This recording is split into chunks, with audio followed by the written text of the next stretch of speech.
जो परंपरा वाले होते हैं ये कनपाड़े नाथ, उग्गड़नाथ, बिना कनपाड़े, ये सारे शिव जी के पुजारी होते हैं। और शिव जी भगवान के पास 8 सिद्धियां हैं। इन 8 सिद्धियों में से किसी को 1 खिलौना दे देता है, किसी को 2 दे देता है, किसी को 3 दे देता है। 1, 2, 3 बस, कोई ज्यादा से ज्यादा किसी को 4 पूरी नहीं देगा, क्योंकि फिर तो उससे सुप्रीम उसी के बराबर हो जाते हैं। 1, 2 खिलौना दे देता है, जिस कारण से वो हल्दी की गांठ प्राप्त करके पंसारी बन जाते हैं। और परमात्मा कबीर जी कहते हैं, शब्द महल में सिद्ध 24 हंस बिछोड़े बिस्वे बीसा। गरीबदास जी बता रहे हैं अपने कबीर परमेश्वर की महिमा, कि हमारे कबीर भगवान ने जो हमें मंत्र दिया है उसमें 24 सिद्धियां आ जाती हैं। आपको आप ऐसा सिमरण कर रहे हो, इस मंत्र से आपको जब ये तीनों मंत्र मिल जाएंगे और सच्ची लगन से आप जाप करते रहोगे, आपके अंदर 24 सिद्धियां आ जाएंगी। लेकिन इनको कभी भूल कर भी प्रयोग नहीं करना, नहीं तो आपका काम बिगड़ जाएगा। क्योंकि फिर आपकी प्रभुता बन जाएगी, लोग आपके पीछे पीछे घूमने लग जाएंगे, आप झाड़े लाने लग जाओगे, किसी को आशीर्वाद, किसी को बद्दुआ, और अपने सारी कमाई को यही नाश करके चले जाओगे। ऐसा ही ये ऋषि और सिद्ध लोग करते रहे। पहले तो डरे डोयाते बैटरी चार्ज कर लेते, जंगलों में बैठ कर वन में जाकर 10-10, 15, 12-12 वर्ष, और फिर आकर के नगरों में किसी का आशीर्वाद, किसी को बद्दुआ, दोनों का, किसी का नाश, किसी को लाभ, ऐसे करके आप भी जैसे थे। गोरखनाथ जी के गुरुदेव मच्छंदर नाथ जी, वो कंवारे थे, ब्रह्मचारी थे। अधिक काल की जाल ए भगवान। जब वो हो लिया 60-70 साल का, तो उसके मन में आया कि मैंने गृहस्थ आश्रम का आनंद तो लिया ही नहीं, ये जीवन मनुष्य का तो मेरा बर्बाद हो गया।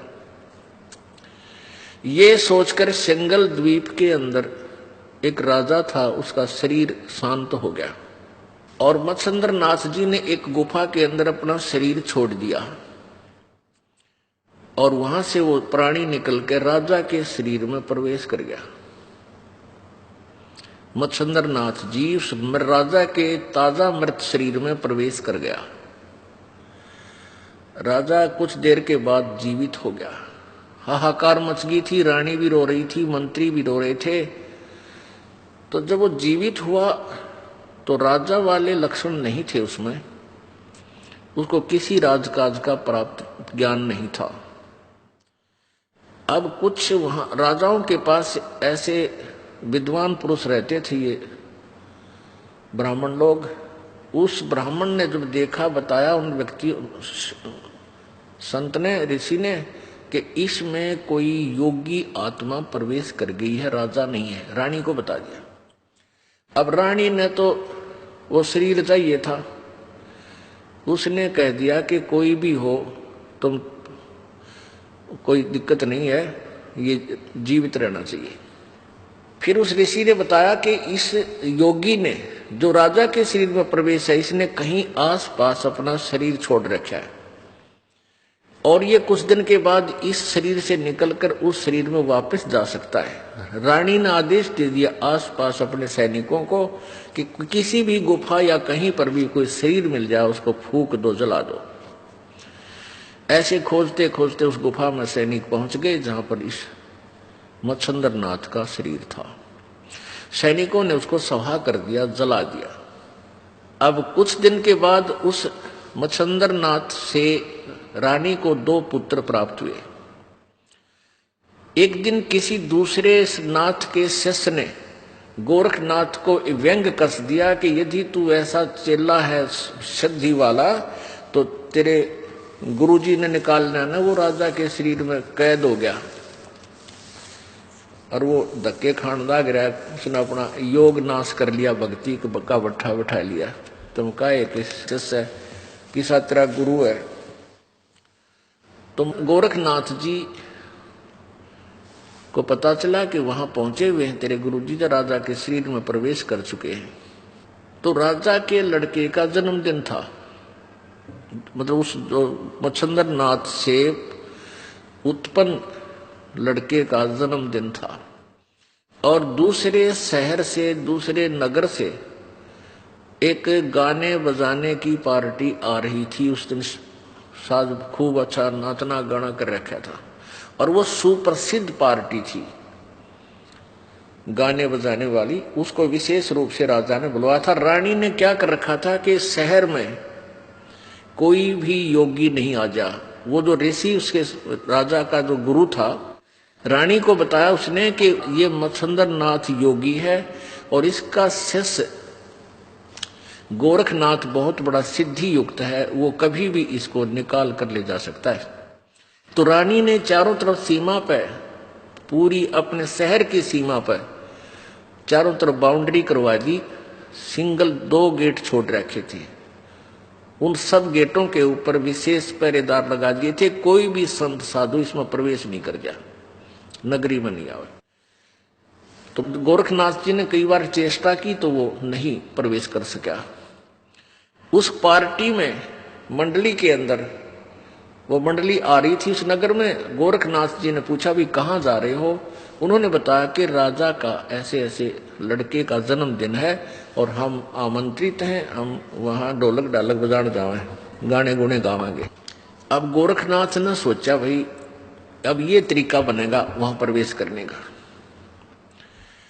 अब गोरखनाथ जी ने अपनी सिद्धि से उनके एक ढोलकिए का, एक ढोलक बजाने वाला होता है वो तबले से, वो तबले बजाया करे कट कट कट कट, उसके दस्त लगा दिए अपनी सिद्धि थे। और उसके इतने दस्त लगे कि 5-5 मिनट में वो फ्रेश होने जान लग गया। अब वो बिल्कुल शहर के पास आई हुए थे मंडली। उनके मुखिया ने सोचा भाई आज बात बिगड़ेगी और कोई नया यदि हम रखेंगे तो ताल में ताल नहीं मिलेगी और राजा का काम से मनमाने सजा दे दे। यह तो बहुत बात बिगड़ी एन टाइम पे। तो गोरखनाथ बोला भाई क्यों चिंतित हो तुम मंडली वाले हो? वो मुखिया बोला उनका कि महाराज जी बात यूं है कि हमारा ये ढोलकी है का जो है ना तबले बजानी है का दोस्त लाग गए। तो गोरखनाथ जी बोला भाई तबला तो मैं भी बहुत बढ़िया बजा दूं, अग बजा के दिखा। ये उसने ला दी ताल, उनको फिट बैठ की बिल्कुल सही मिल गया, भला हो भगवान तेरा। तो उसको लेकर वो आगे। अब वहां जब वो गाना गाने लगे, मच्छंदर नाथ बैठा उस राजा के शरीर में, रानी बैठी आसन पे, दोनों बच्चे गोदी में। अब वो ढोलकी बजावे है जाग मच्छंदर जाग, गोरख आ गया जाग मच्छंदर जाग। ये वो अंदर तो थी उसमें वो आत्मा तो वही थी, वो फड़क्या। तो उनकी नजर में नजर मिली। अब मच्छंदर ने कहा, यानी राजा ने कहा कि ये ढोलकी वाला बहुत अच्छा आदमी, इसको यहीं रख लो। वो वहीं रख लिया। तो मच्छंदर ने उन दोनों बच्चों की सेवा की ड्यूटी ला दी कि तू उन बालका की सेवा करा कर, बच्चे खिलाया कर। गोरखनाथ अपने शिष्य थे। अब गोरखनाथ जी उन बच्चों को खिलाता है दोनों को, और रह रह कर उनको समझाता अपने गुरुजी को, गुरुजी चलो यहां से, आप कहां फंस कर बैठ गए, अपनी भक्ति करेंगे, निकलो यहां से। नो गोरखनाथ बकवाद मत करे, तू मेरी ड्यूटी जो मैंने आदेश दे दिया तू बच्चे खिलाता रहा, बस जी आ रहा है। अब उसने सोची गोरखनाथ ने बाबा गुरुजी तो मेरा भाई गया काम तय तो उन बच्चा के सिद्धि ते दस्त ला दिए गोरखनाथ ने। एक ने टट्टी हुआ के लावे इतने दूसरा तैयार पावे, दूसरे ने फरस करके लावे इतने दूसरा हो जा। गोरखनाथ बोला रहा तू इन्हें ढंग से झटका लिया, वो दोनों ने पकड़ लिया गोरखनाथ, और चोटी पकड़ के सिद्धि थे नो झटका दी। वो खाल लटकाए लावे, वो अंदर का सामान बाहर उड़े पड़ा रह गया। वो दोनों की खाल सिद्धि से, एक सिद्धि ऐसी शक्ति होती है वो कुछ भी किसी प्रकार का ऑपरेशन कर सकती है। दोनों की वो खाल खाल लटकाए लावे, चोटी जैसे सांप कांतली छोड़ दिया करे, और दोनों बच्चे बड़े बाहर पड़े, कवर रहित कवर नहीं था उन पर। अब मच्छंद्र नाथ बोला, रत्न नाश कर दिया निकम्मे, मेरे बेटे मार दिए। तो बोले आपने तो कहा था झड़का लिया, नहीं झड़का लिया, देखो खाली कर लिया। तो बहुत लाल पीला होया। गोरखनाथ ने कहा कि भगवान आप किस काम आए थे यहाँ पर?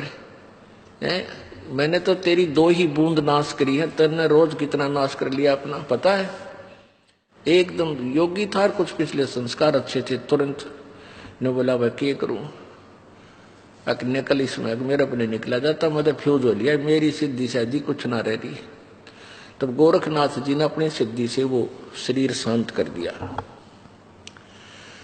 अब शरीर शांत कर दिया, शरीर शांत करने से पहले बोला मेरा ये डोला ठा लिए तुम। उस थैले में उसने सोने की डाल रखी थी। मच्छंद्र नाथ ने चलती आन ले चलूंगा, आगे भंडारा में काम आऊंगी। सोने की ईट अच्छी इतनी मोटी मोटी 3-4 ले रहा था सोना, यानी किलो पक्का। गोरखनाथ ने जब तक ठा लिया, आगे जाके देखा कि उसने बताया था कि उस गुफा में मेरा शरीर है, उसमें प्रवेश करूंगा। वो शरीर पाया नहीं। तो गोरखनाथ जी ने क्या किया कि वहां अस्थि पड़ी थी, उसकी अस्थि मच्छंद्र नाथ की, जो फूके हुए शरीर से भस्म किए हुए शरीर की बची हुई अस्थि, यानी वो हड्डियां पड़ी थी, वो हड्डी इकट्ठी की, अपनी सिद्धि से मच्छंद्र नाथ का शरीर उसी एज का बना दिया और वो जीवात्मा प्राण उसके प्रवेश कर दिए मच्छंद्र नाथ के। अब मच्छंद्र नाथ जी चल पड़े और वो झोला ठा लिया जो गोरखनाथ ले रहा था, काख में दे रहा उसने, अगी इसमें सोने की ईंट है। अब पता तो गोरखनाथ जी को भी था। मच्छंद्र नाथ बोला भी पानी पीऊंगा, इस कुएं में बच्चा जल निकाल। अब गोरखनाथ जी जल निकाल दिया, गुरुजी जब जल पीने लगे और वो ईंट उस कुआं में गिर दी जो गुरुजी चिपक रहा था सोने की ईंटों के। छोटी छोटी ईंट बना लिया करते ऐसे, वो उसमें जल में कुएं में डाल दी। वो मच्छंद्र नाथ एक लाठी ठावर एक दरे और 20 गाली सुना दी उसने गोरखनाथ ने, तू नाश है, निकम्मा है, तने नाश कर दिया है, इतना कीमती सोना था तने जल में गिर दिया, तेरी तो बुद्धि भ्रष्ट हो रही है। तब गोरखनाथ जी बोले, गुरुदेव हम परमात्मा पाने के लिए निकले थे, ये फिर राजंश को खाकर आपके अंदर ये संग्रह संचन की बीमारी फेर होगी। तो जब वो बिल्कुल शांत ना हुआ ना मच्छंद्र, गोरखनाथ, वहां एक छोटी सी पहाड़ी थी, अपनी सिद्धि शक्ति से उस पत्थर को, पूरी पहाड़ी को सोना बना दिया। अगले गुरुजी एक ईंट पर मरण न हो रहे, उठा लो, कितना उठाओगे इसमें। तब गोरखनाथ मच्छंद्र नाथ शांत हो गया। तरह के जो भैया कित डले डो रहा हूं, कहीं माटी का करोगे क्या तुम? यानी अब जो ये दास आपको एग्जाम्पल देने जा रहा है, इसका रिजल्ट देखना क्या होगा। इसको तत्व ज्ञान कहते। तत्व ज्ञान क्या होता है? जैसे देसी घी ने गर्म करे और फिर अच्छी तरह ताक नारा डाल दे, वो शुद्ध हो जाता। तो ये शुद्ध घी जो है ये तत्व ज्ञान है। अब हमने केवल वो खिचड़ी ज्ञान सुन रखा था जिसमें वो सारा डंगा भी अंदर ही होता है, मक्खन जिसे बोलते हैं। अब वो दोनों गुरु चेला आगे, ठीक है। अब ये देखना कि गोरखनाथ जी ने मुर्दा भी जीवित कर दिया और एक पहाड़ी को सोने में भी परिवर्तित कर दिया, और फिर भी मोक्ष नहीं था। फिर भी मोक्ष नहीं था। क्या बताते हैं परमात्मा कि ये सिद्धियां जो होती हैं ये इस प्राणी की शत्रु होती हैं। इन सिद्धियों के कारण इसमें प्रभुता आ जाती है, दुनिया नमस्कार करती है, उसके चारों तरफ मंडरा जाती है और फिर वो प्रभु बन जाता है और यथार्थ साधना ना करके फिर यहीं पर वो अपना 84 लाख योनियों में धक्के खाता रहता है। अब परमात्मा क्या बताते हैं, एक अगस्त ऋषि थे, उन्होंने सारे जीवन में सिद्धि साधना की। ये जो परमात्मा कबीर जी के मार्ग के अतिरिक्त जितनी भी साधना है सब सिद्धियां ही अधिक होती हैं और कुछ समय इनको स्वर्ग प्राप्ति होती है। अगस्त ऋषि ने इतनी साधना कर ली कि उसने एक ही घूंट में 7 समुद्रों के जल को सोख लिया था। अब बताओ भाई, पूरे जितने समुद्र है अपनी पृथ्वी के चारों तरफ, इसको एक घूंट ऐसे चलो उठाया, मतलब एक घूंट ऐसे लगाई मुंह के और पूरे को सोख लिया और ये खाली हो गया। फिर ऋषियों ने देवताओं ने हाथ पैर जोड़े हैं, फिर इसने वापस इसको इसमें कुरला कर दिया इस खड्डे में, यो फिर समुद्र लहरा गया ऐसे ही। अपनात्मा फिर भी मोक्ष नहीं हुआ, अगस्त ऋषि का भी मोक्ष नहीं हुआ। दुर्वासा जी बहुत सिद्धि युक्त थे, वो भी मोक्ष से खाली रहे। अपने एक वचन से उसने यादों का पूरा कुलनाश कर दिया था दुर्वासा जी। तो क्या बताते हैं परमात्मा कबीर परमेश्वर जी की महिमा, संत गरीबदास जी अपने अमृतवाणी